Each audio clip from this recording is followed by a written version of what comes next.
Hello friends, Kanchan किचनमध्ये तुमचं स्वागत आहे। आज आपण पाहणार आहोत इडली, जी की लहान मुलांना खूप आवडते आणि बनवायला एकदम सोपी आहे। चला तर मग रेसिपीला सुरुवात करूया। मी या वाटीनं 4 वाटी तांदूळ घेतलेले आहेत आणि त्याच वाटीनं 2 वाटी उडदाची डाळ घेतलेली आहे। तांदूळ आपल्याला 2-3 वेळेस स्वच्छ धुवून घ्यायचे आणि त्याच्यामध्ये तांदूळ डुबल्यानंतर 1 इंच वरती पाणी येईल अशा पद्धतीनं ठेवून द्यायचं आहे। आपल्याला उडदाची डाळ पण तशीच करायची आहे। 4-5 वेळेस तिला पण धुवून घ्या आणि डाळीच्या वरती 1 इंच पाणी टाकून आपल्याला डाळ पण झाकून ठेवून द्यायची आहे। आपल्याला डाळ आणि तांदूळ 8 तासासाठी मुरले पाहिजेत। आपण 8 तास त्याला झाकून ठेवूया। 8 तास झालेले आहेत। आपण एकदा चेक करून घेऊया। आपली डाळ छान मुरलेली आहे, तांदूळ पण छान मुरलेले आहेत। आता डाळीतलं आणि तांदळातलं पाणी काढून घ्या आणि एका मिक्सरच्या जारमध्ये आपल्याला एक जाडसर असं वाटून घ्यायचं आहे। त्याच्यामध्ये थोडंसं पाणी ॲड करत राहा आणि तांदूळ आपल्याला थोडासा जाडसर वाटून घ्यायचा आहे। तुम्ही पाहू शकतात मी कसा तांदूळ वाटलेला आहे। अशाच पद्धतीनं सर्व तांदूळ वाटून घ्या आणि एका डब्यामध्ये असा काढून घ्या किंवा पातेल्यामध्ये काढला तरी चालेल।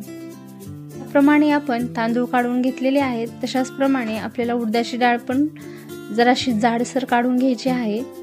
उडदाची डाळ काढताना पण थोडासाच पाण्याचा यूज करा, नाहीतर जास्त पाणी यूज केल्यामुळे आपलं बॅटर खूप पातळ होऊ शकतं। घट झालं तर आपण त्याच्यामध्ये पाणी ॲड करू शकतो।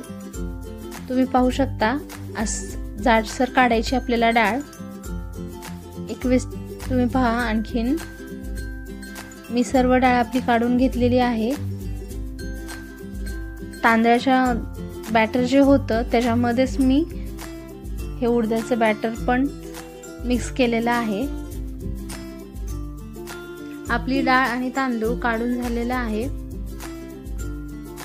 हे बॅटर आपल्याला सर्व मिक्स करून घ्यायचं आहे।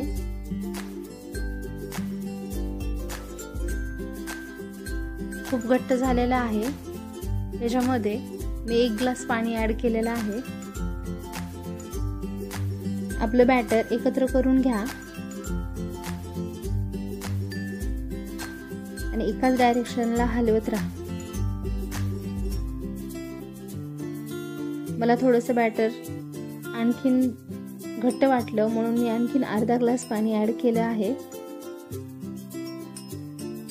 आणि ह्याला व्यवस्थित हलवून घेतलं आहे। तुम्ही पाहू शकतात अशा पद्धतीचं बॅटर आपलं झालं पाहिजे। आता ह्याच्यामध्ये चवीनुसार मीठ ॲड करा। मीठ हे रात्रीच ॲड करून ठेवा।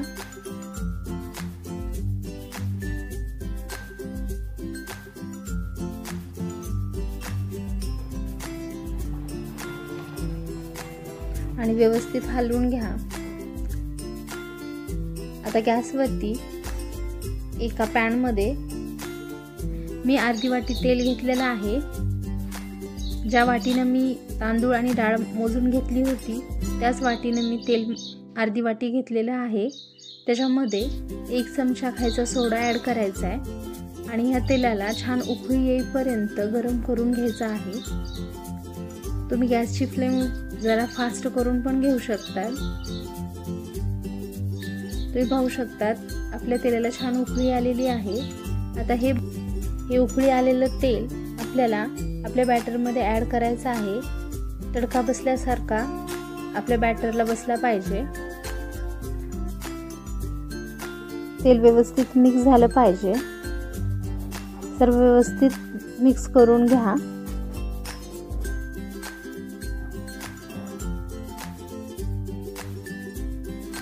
एकाच डायरेक्शनला हलवून आपल्याला हे तेल आपल्या बॅटरमध्ये मिक्स करायचं आहे। तुम्ही पाहू शकतात पूर्ण तेल मिक्स झालेलं आहे। आता ह्याला झाकून रात्रभर ठेवून द्यायचं आहे।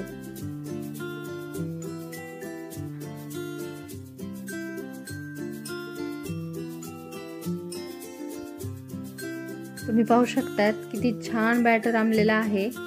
मी सकाळी जेव्हा उठले ना तेव्हा डब्याच्या बाहेर आलेलं होतं आणि डब्याचं झाकण काढल्यानंतर तर तुम्ही पाहिले किती ते बाहेर त्याचा हे झाला होता. खूप छान आंबलेला आहे. मला हे सगळं साफ करून घ्यायलाच 10-15 मिनिटं लागले.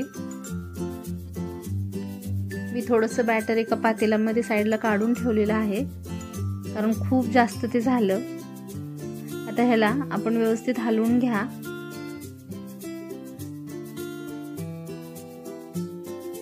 तुम्ही पाहू शकतात किती छान फुगलेलं आहे ते. आता आपण इडलीच्या पात्राला थोडंसं तेल लावून घेऊया आणि एका साईडला मी गॅसवरती इडलीच्या पात्रामध्ये 1 ते 1.5 ग्लास पाणी ॲड करून आपल्याला उकळी करून घ्यायची आहे याच्यासाठी ठेवून दिलेलं आहे. इडली पात्रामध्ये आपल्याला अशा पद्धतीने बॅटर भरून घ्यायचं आहे व उकळी आल्यानंतर आपल्याला हे सगळे पात्र याच्यामध्ये ठेवून द्यायचे आहेत.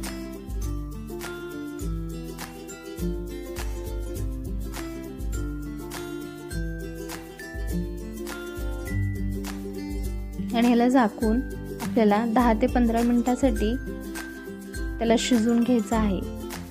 आपली इडली शिजून तयार आहे. तुम्ही पाहू शकतात खूप छान दिसते, सॉफ्ट पण झालेली आहे. आता ही पात्रामधून काढून थंड होण्यासाठी आपण ठेवून देऊया. थंड झाल्यानंतर आपल्याला एका चमच्याच्या साहाय्याने आपली इडली पूर्ण काढून घ्यायची आहे. इडली खूप छान झालेली आहे. तुम्ही पाहू शकतात अशाच पद्धतीनं आपल्याला सर्व इडली काढून घ्यायच्या आहेत. अशाच पद्धतीनं आपल्याला सर्व इडल्या करून घ्यायच्या आहेत. तुम्ही नक्की करून पहा, खूप छान होते.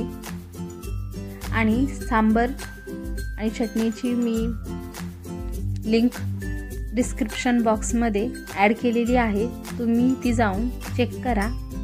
आणि ही रेसिपी जर तुम्हाला आवडली असेल तर कांचन्स किचनला लाईक, शेअर आणि सबस्क्राईब करायला विसरू नका. थँक्यू.